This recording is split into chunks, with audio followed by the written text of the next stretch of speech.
let's talk about audiobooks.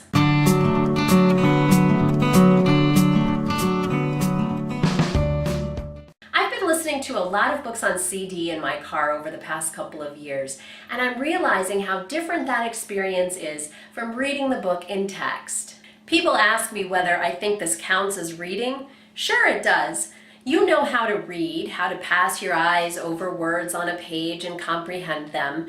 You're experiencing the book just the same when you listen to it, and it's not as if you have to learn how to read, as kids do. Reading means experiencing the book.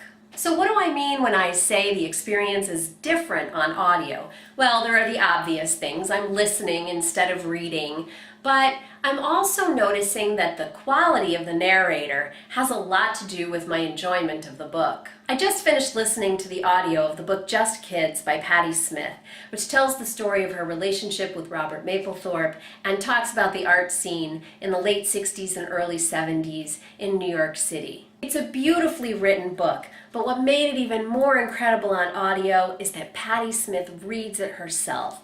Her voice lends some authenticity and some beauty to the text that just wouldn't be there if I were reading it in book form. Another example of an audio that I really love is Jim Dale's reading of the Harry Potter books. Anybody who's heard Jim Dale read these books understands what I'm talking about.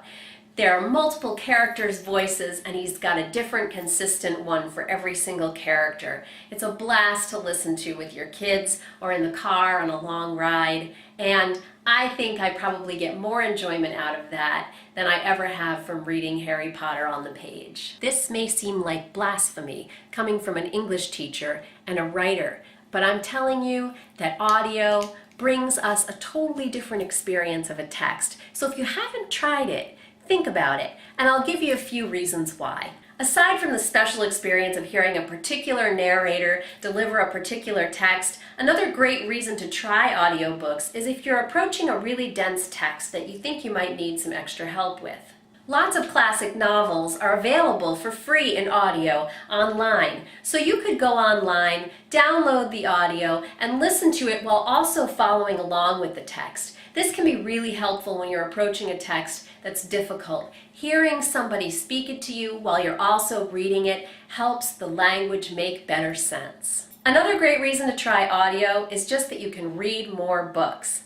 If you're like me, you're keeping track on Goodreads. Maybe you've even set a goal for the year for yourself. It's a lot easier to meet your goals and just read more books and enjoy them if you can take the time that you normally use driving to work or running errands to listen to a book on audio and not just be restricted to the times when you can sit down and put your eyes on the page. Some readers find once they get started with audiobooks that they have favorite narrators, that they then seek out books read by those narrators, not because they know anything in particular about the books, but because they know that they're going to hear a good reading. There are websites that'll help you find those narrators that people especially enjoy, and there are also websites, of course, where you can look up different audiobook services that are available now. I'll put a couple of links for you below the video. I'm not suggesting that we ever want to give up the joy of curling up with a good book.